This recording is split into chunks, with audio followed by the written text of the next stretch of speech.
Hello, this is Blaire Stanislao with the Happy Lion Center. Welcome to our podcast, Mystical and Infamous, where we have playful and easy conversations about anything mystical, getting to the heart of all things strange and weird. Join us in a bit of magical tomfoolery, spreading the alchemy of love and light. And now, we invite you to enjoy the show. The Yamaguchis didn't take over from Dr. Hayashi. I thought they had. Dr. Hayashi was a student of Dr. Usui. And for a time, his wife, after he died, his wife took care of his clinic. And Dr. Usui had told Dr. Hayashi to continue to grow the Reiki. And so when they closed that clinic, there really wasn't much doing in the Japanese world, because when World War II came along, the forces there stopped all indigenous forms of treatments. And in order for you to be able to do any of those kinds of treatments, you had to register them with the government somehow. Reiki chose not to register. And so this group of people who meet in some organization, it's called a Gakkai, but that means organization. But they decided that they didn't want to register it. And so there's a lot of older people in it, and they're dying off. Mm-hmm. So Reiki essentially isn't known in Japan. So the Reiki that has come to Japan is from the West, which was the first influence by Mrs. Takata, who was given master level through Dr. Hayashi. And when she gave it, it spread crazy for us in the West. Right. And all manner of Reiki has developed from that, because Dr. Usui did say to Dr. Hayashi, grow this, change it, do whatever needs to be done so that it's out there. Dr. Usui didn't use symbols. Dr. Hayashi taught them so they could be kind of an example for his students. And Mrs. Takata used them, and she didn't always do them the same. So there were changes in the way they were done. And so the West has it in all sorts of ways. Right. And then it comes back to Japan now by way of the West. And I don't know who this Tadao Yamaguchi talked to, but him and his mother had been doing healing work. I'm not sure what town, what city, but they were very successful in the healing process. And they met with someone who was from the West, and I wonder if it was William Rand, but in Japan, because mm-hmm. he went there to do a lot of research. Mm-hmm. And when they met with him, he said, you need to bring this back to Japan. It needs to be done as Japanese, mm-hmm. not the interpretation from the West, but the Japanese, because you know the symbols, you know what they mean, you know what right. the intention is here. You understand the language. Right. And so this Tadao Yamaguchi is giving Reiki classes, but they don't call it Reiki. They call it Ki. Ki treatment. Ki treatment. Chi. Like or, Ki treatment. Yeah. Uh-huh. Okay. And so they call it Ki treatment. And I thought, well, sure. Oh. They would. Yeah. Why would you say the fancy words? Mm-hmm. You don't need to. It's a treatment about people's chi. And when you work with the chi to aid the healing in a body that is, in this case, filled with bioki, which is the negative chi, well, when you work with that, then you're going to have healing take place, because you're working with the chi with chi. I don't know, does that make sense? Yeah. Okay. But I thought that was interesting that she wants to take a course from him. And once a month, they offer it to people from the West. Uh-huh. And she said, maybe you want to do it. Well, I'm getting a little on the old side, but I will pass that information on, because I would like to see some people go. You'd have to go there? Yeah. Oh, wow. Wouldn't that be cool? Yeah, it would be. It'd be really cool. And he looks younger. His mother was 81, so he's not young, but he looks younger.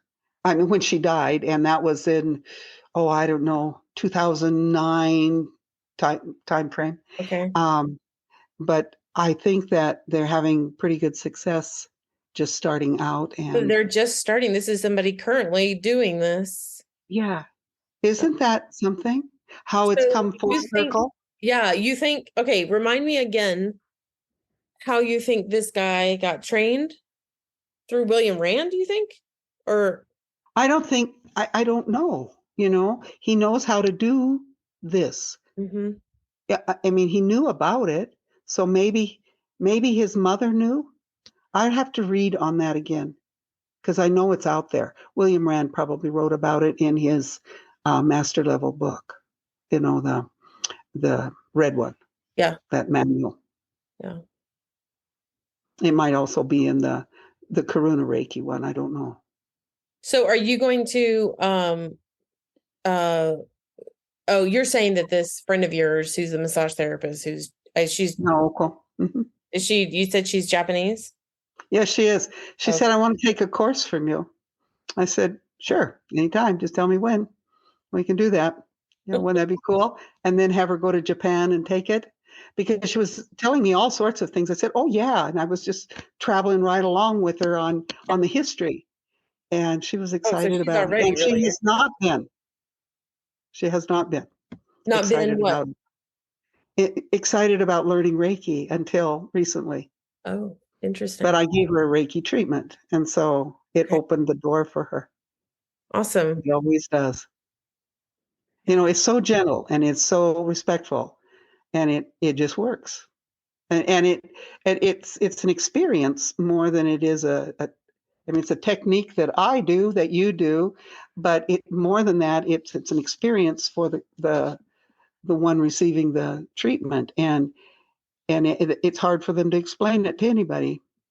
It's It is. I mean, you talk about it being an open door. I know I've written about this, but I mean, of course, I'm never going to forget the first time I got it, right. It's and like, oh, yeah. And like you said, it's so gentle. There's like, I think that, where in the place where I was, not that I was afraid, but there was a lot of experience where the society that I lived in, they were afraid of anything that wasn't Christian.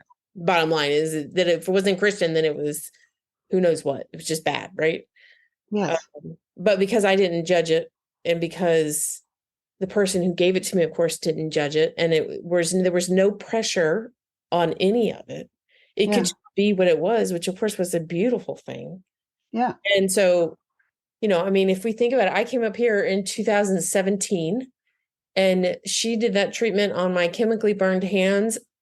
I think pretty sure it was my Ouch. senior year, so it would have been like, it was either my junior or senior year, so it would have been 98, 99 Uh-huh. to 2017, and I never forgot. I still haven't forgotten. Here we are in 23, and I Yeah, still haven't forgotten it. And it, again, like you said, it's just so gentle. It's just, yeah. yeah, so it gets Always people where gentle. they need it. So, but it does set a seed. It sets Mhm. a seed of because it's so gentle. It's like, it doesn't have to be loud and it doesn't have to be obnoxious. So you don't feel like you have to defend yourself against it. It's just, it is what it is. And you can either choose to pay attention to it or you can ignore it.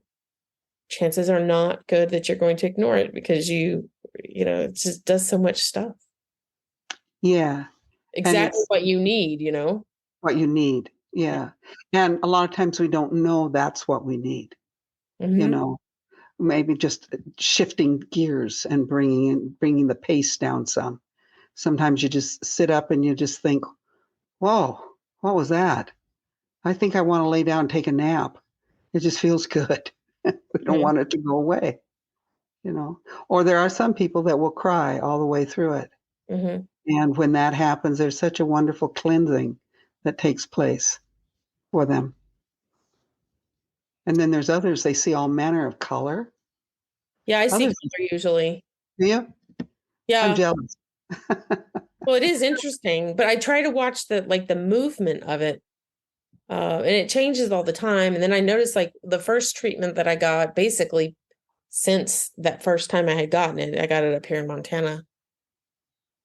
I thought I was seeing that, but I don't know. I didn't have anybody to say that to. I'd never had a conversation about that. I hadn't taken the class yet or anything.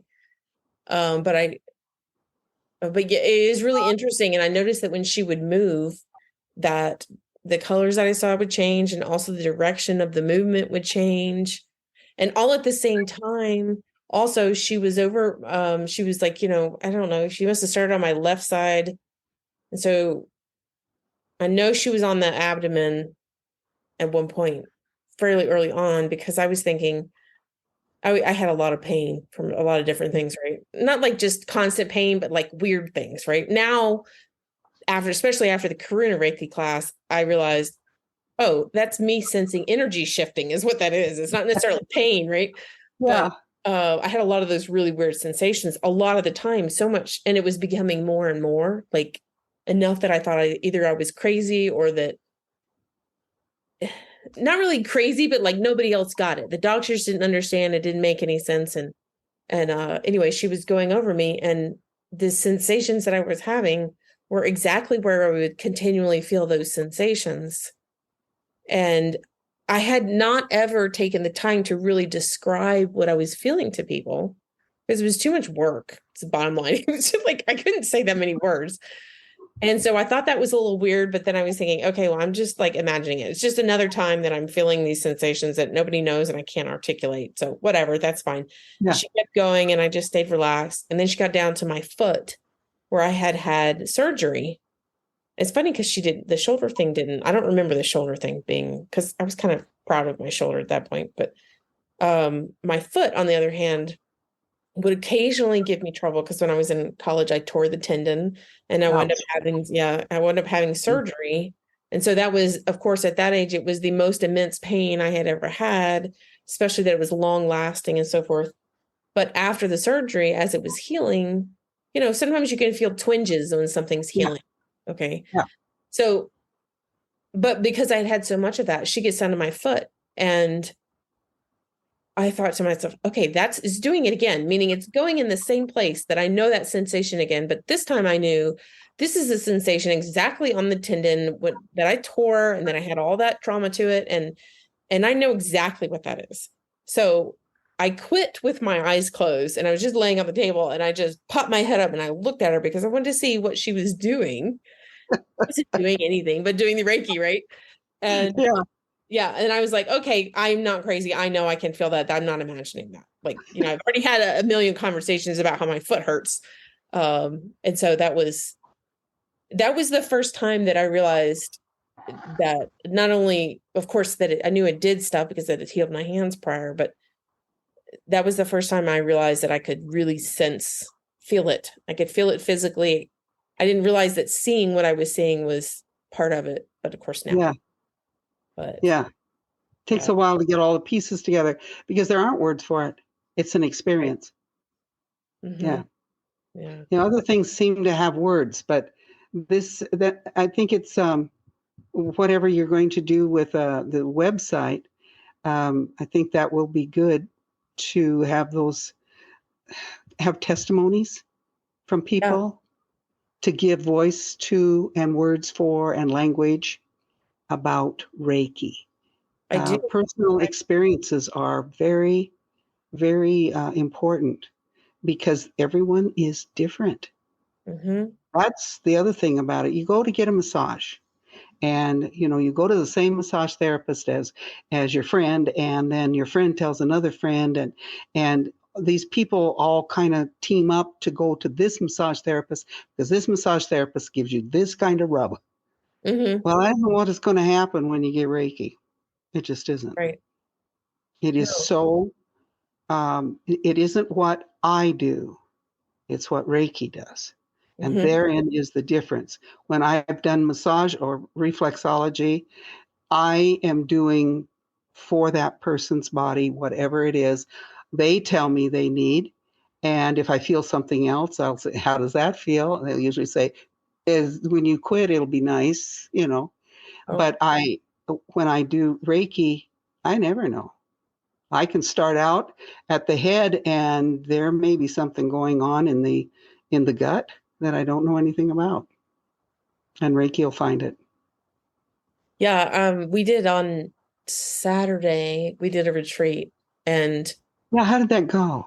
it was fun. It was lots of fun. Good.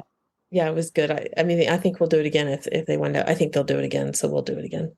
But we decided to do a healing on one of the group members, and she said that she had like pulled or strained or torn a ligament. So that's bone, right? I'm imagining it's probably not much different than tearing a tendon, probably very painful. She was talking about it lingering. So I said, hey, let's the three of us go do Reiki on her right now. Like, let's all do it together. So we went into the little curtain that I had segregated us, and so we had a little bit of quiet time, and we all just gave her Reiki. And I noticed everybody was doing different things. And I was trying to focus on the part that I felt like I should have been doing. Janelle and I actually switched positions and so forth. And so this is at the little, we were at the vendor booth basically. And people are out there walking. It's not a ton of people, but there were some people out there and they were having conversations. So they're right on the other side of the shower curtain, right? And so we're hearing everything. In the meanwhile, trying to stay in the zone and giving her Reiki and all that. And we didn't have any problem necessarily staying in the zone. I know that I felt like I had a little bit of difficulty focusing, but it was one of those things where like the conversation kept happening so much that I realized, okay, it's meant to be there. I'm supposed to be noticing something from this experience where we're having to like block out that information, and continue to focus on the Reiki. And then when we got done and we were talking to her,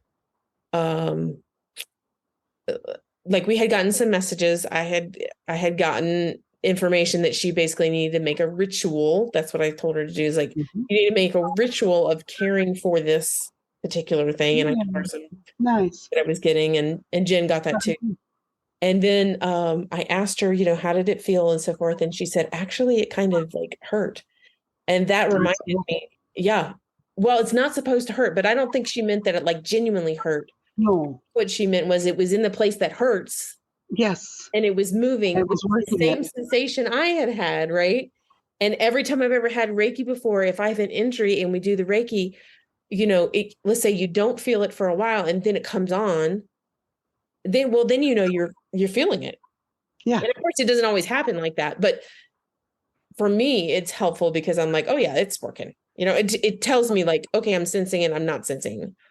The other energy work that I just recently started doing, she was training us and she was actually articulating.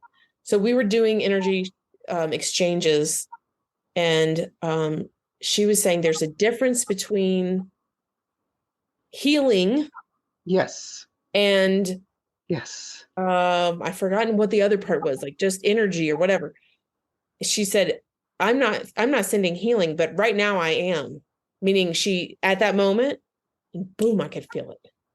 And so I do know that there's that difference, and I do know that I can physically feel that. But unless somebody says that kind of stuff to you and you're paying attention to your body at that exact time, it's not always as easy to recognize, unless somebody's articulated that. Right. And I think it's important to do that. It's also important for the person who's receiving to accept it. Each night I send a Reiki to, oh gosh, I don't know how many people. I think I counted over 100 and some. And I do them by name every night. And I never miss. Yeah. And some of them receive healing. Some of them receive Reiki and healing. And some of them receive healing prayer. And then there are others who simply get Reiki. Yeah. Those are all different things, all of them. Because those energies are all different, and they're supposed to be. Your energy is different from mine, and my energy is different from the air around me. The air around me touches the rocks on the earth, and there's a different energy there. Love rocks. And those rocks emit energy and affect who knows what is around them or on them. I mean, energy is different for every single thing, and it's supposed to be, because it is its life force. Yeah. It's its life force. That's what chi is all about, or ki. It's that force that we have, but for everybody or everything on earth, it is different. Well, and also the dynamic when, like we were talking about, every person that you give Reiki to, it's a different experience. Well, part of that, I think, is exactly what you just articulated, which is, we each have different energy, but also our energy shifts for the environment because the environment is different. But the environment also includes the people. Yeah. Somebody comes in the room and your energy is going to shift based on what they are bringing to the table. Whether it be good or bad. Exactly. Yeah. I mean, whatever my perception of it might be. Yeah. Which is why I always always find astrology to be interesting, because you can, astrology is never about really only one particular instance, right? Like it's this longer drawn out explanation and blah, blah, blah. And but you can look and you can see, you take the charts of two different persons and you can see where their energy is, and you can see the likelihood of how they're going to interact. I'd say a good 95% of the time, that's how they interact. Doesn't mean that they can't shift their energy or whatever, but it's right there. Again, it's another way that you can see how energy is working, how it works, how it is dynamic, how if you start to pay attention to it, you really can start to improve your situation because you're aware of it. Just being aware of it is a huge thing.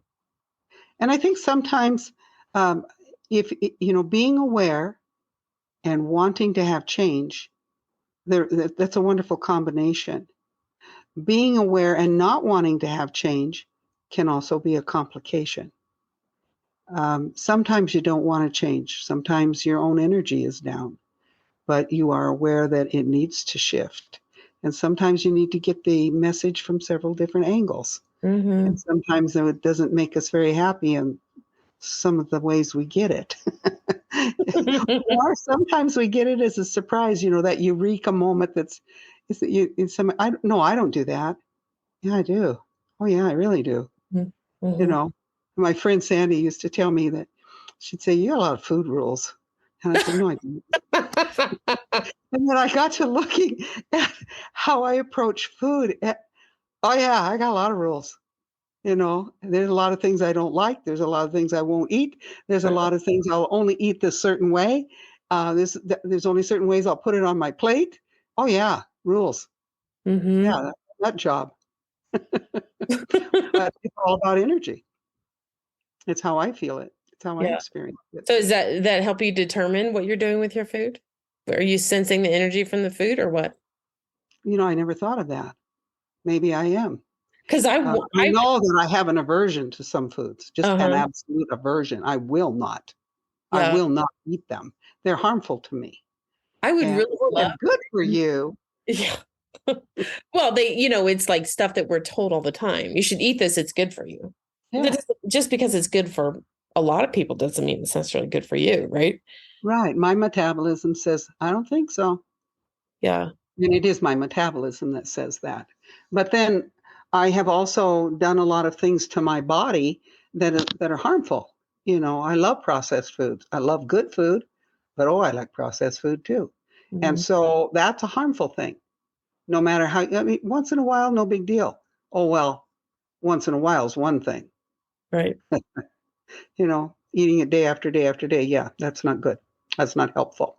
And it's not healthy. So I have to learn this. And I'm still in that process. Yeah, I had somebody come in for hypnosis today, and we were just talking about sensing the difference between. He really wanted to access his higher self, his soul, source, whatever you want, God, whatever you want to call it, and so he went under hypnosis just fine, and he was in tune with all this sort of thinking and no problems whatsoever. We get down to the hypnosis I do, it takes you go into hypnosis, and I guide you through, well, you guide me. I ask questions through, like, it feels like dreams, like you're seeing things. Okay. And the things are being brought forth for a reason.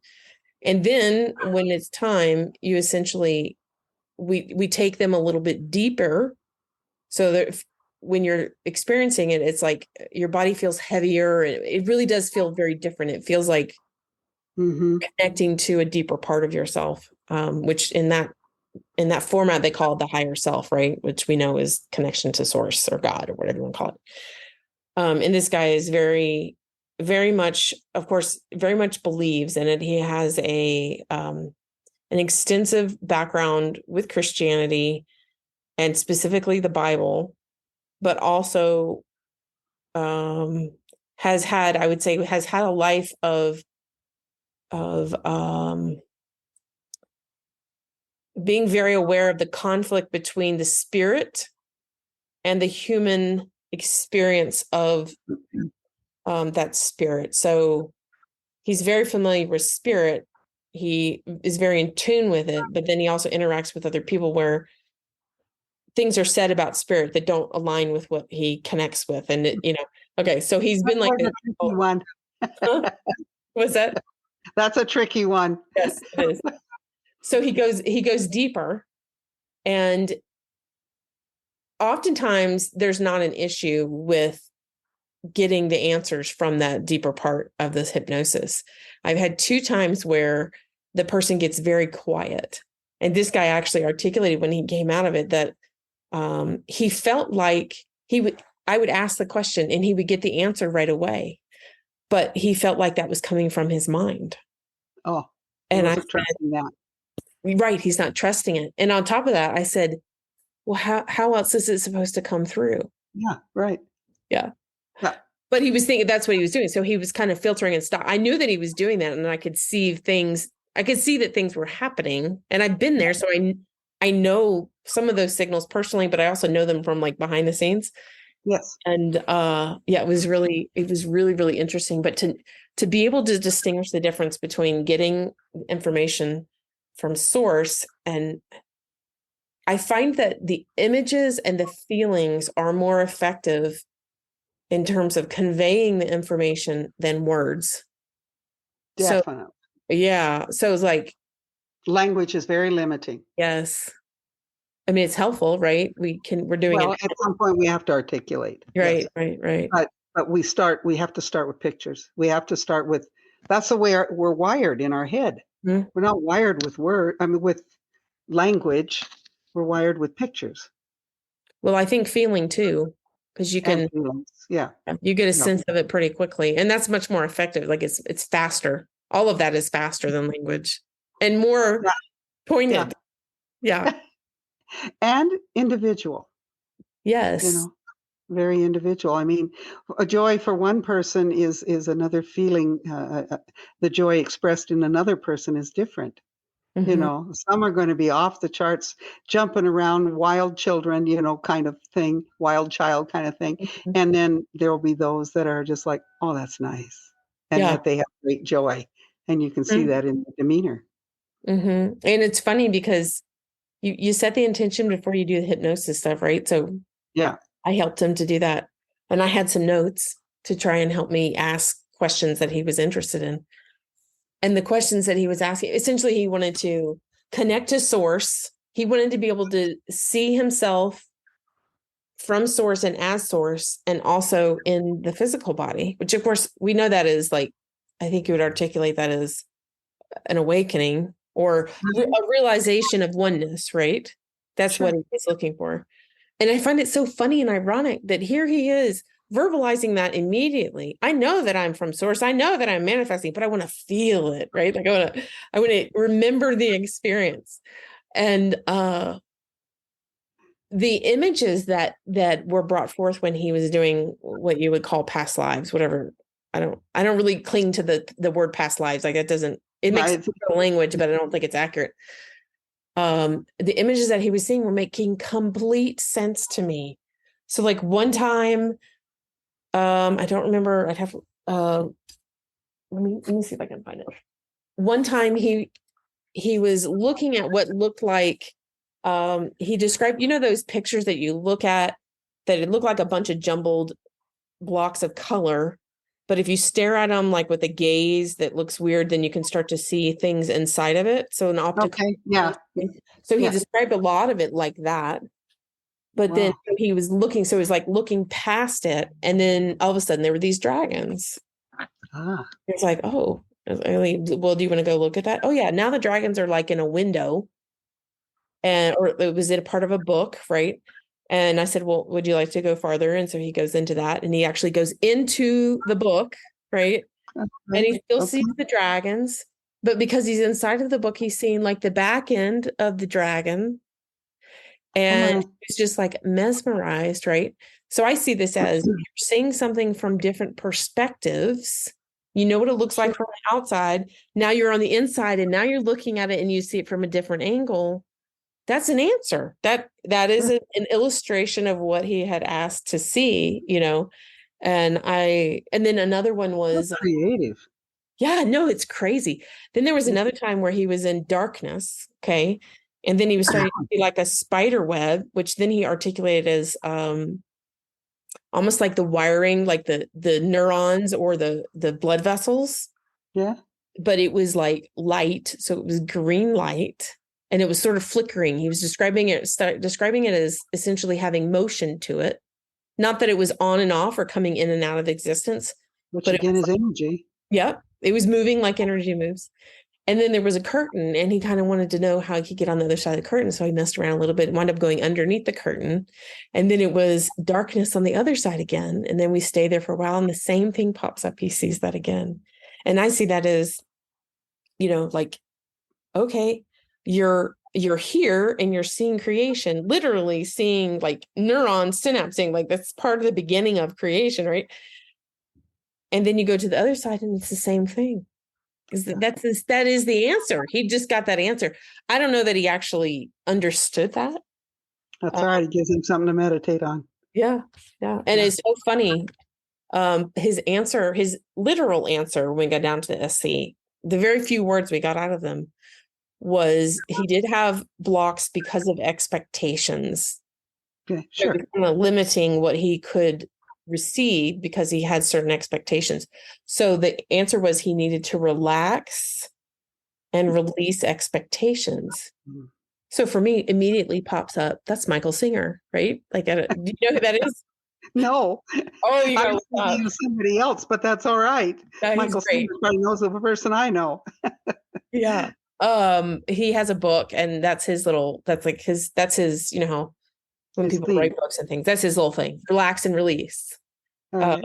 And for me, I think it's completely accurate. He does a wonderful job explaining it, but I think there's something missing there, which is the first thing is to recognize. Yeah. You don't recognize the shift in energy. How do you know to relax, Yeah. Another R word. That's good. Yeah. But it really was an amazing experience. Yeah. Pretty cool. Yeah. But lots and lots of fun with exploring different. Let me see if I can find them. I want to see the first. There we go.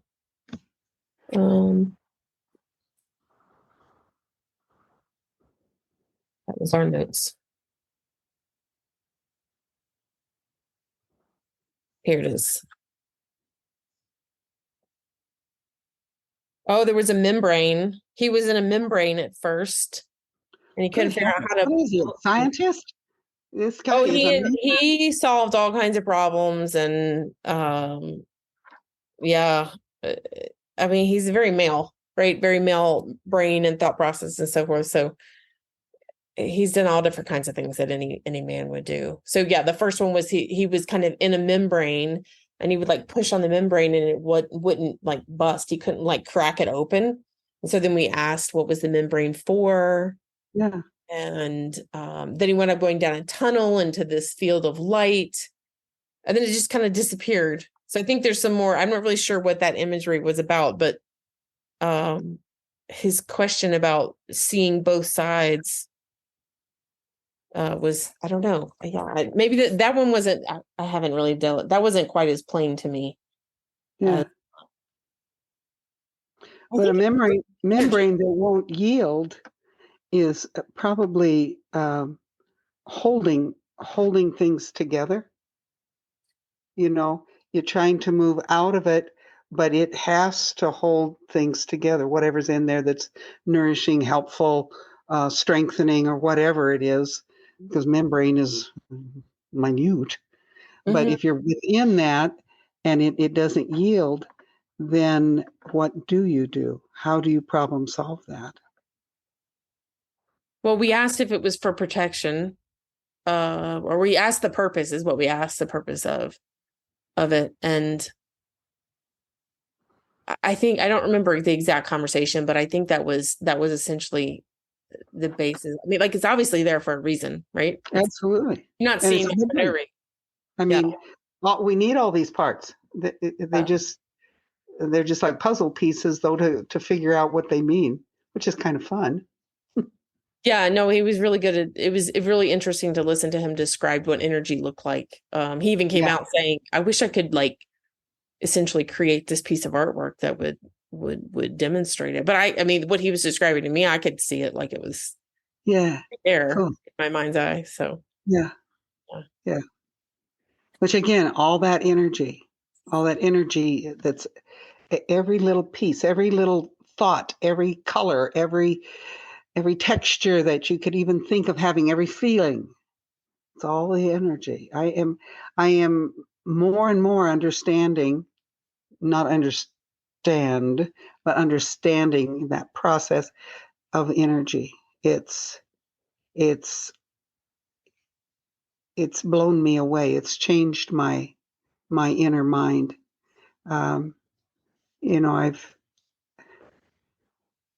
When I had cancer last year and I was diagnosed, there was a lot of feeling around that, and I went for hypnotherapy, and I received some wonderful help in that, because I went in there and I walked all around it, and it was encapsulated. It didn't have any tentacles. It wasn't attached. It, talking about looking at the cancer.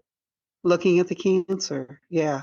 Went right in as a little itty bitty person and walked in that breast tissue and walked around this area that my body had helped isolate. Because my body did that work to protect me. And when I asked my body, what do I do about this? My body just went, I don't know. I've done everything I can do. It's up to you. And I realized and appreciated what my body had done, which was take and encapsulate this cancer, so he couldn't do anything else, but he couldn't stay there. But I was to ask it, and I came back out of that area and I held that blob in my hand, and I asked it if it wanted to stay or it wanted to go. And it said it didn't matter. It was my decision.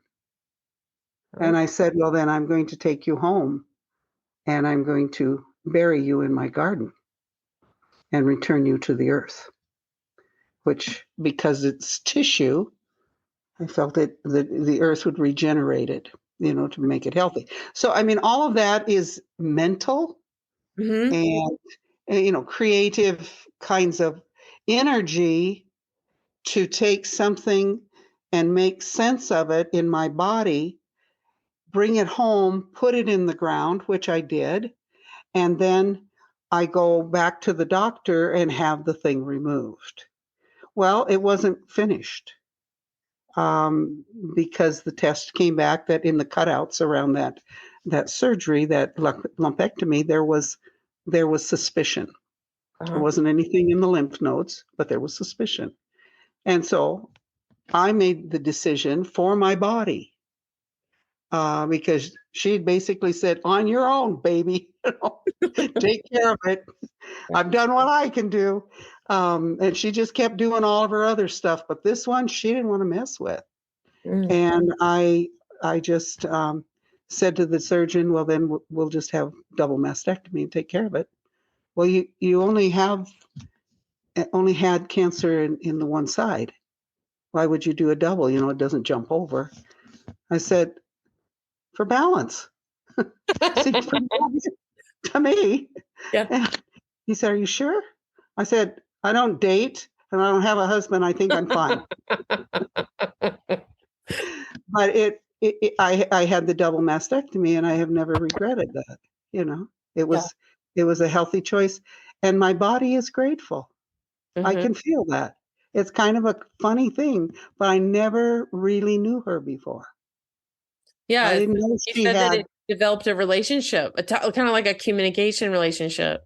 Yes, Yeah. and it's all about energy, because it was all through hypnotherapy that I could come to that understanding that this somebody had to make a decision. My body had made all the decisions it could, and it had done all the work it could. It encapsulated it. There weren't any tentacles. It wasn't creating any trouble, but the trouble would come from the cancer itself if I left it.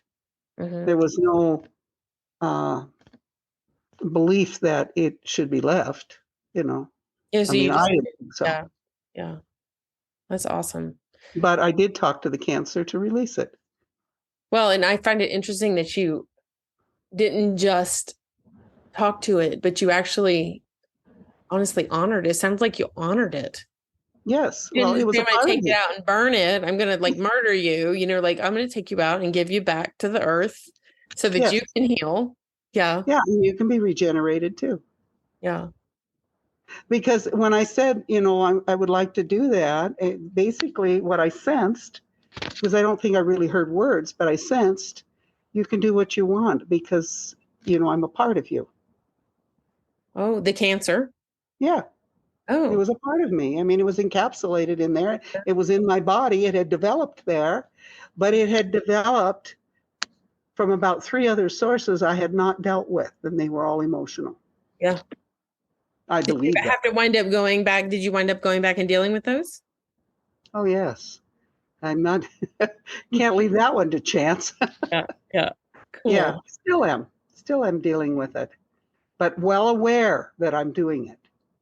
And I think that's where we kind of started with this whole conversation, was that awareness, that the knowing that the energy is there, knowing that we can work with the energy in many, many different ways, but knowing that that energy is there, and that I have a responsibility for the energy that's around me and within me, and that I sense, or people come to me with theirs and need healing, or at least maybe a suggestion as to healing.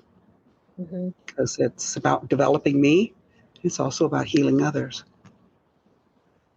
Oh, what a beautiful, beautiful conversation. Thank you so much. This is Oh, awesome. thank you. Let's talk about that more next time, because I'm really curious about this ongoing conversation with your body. And I love that you refer to it as a she, not because you're female, but I just love that you have this, we're using language to describe, we pick a he or she usually, right? Usually. And just to honor it and Yes. identify it as, you are a she. I can see you. I understand you. It's just, Yeah. it's just beautiful. Her relationship with me is she. Yeah. Because my body is entirely separate from me. So we can talk about that next time. I'd love to do that. All right. This is wonderful. Thank you. All right. We'll see you next week. All right. Good deal. Bye. Yeah, you too. Bye.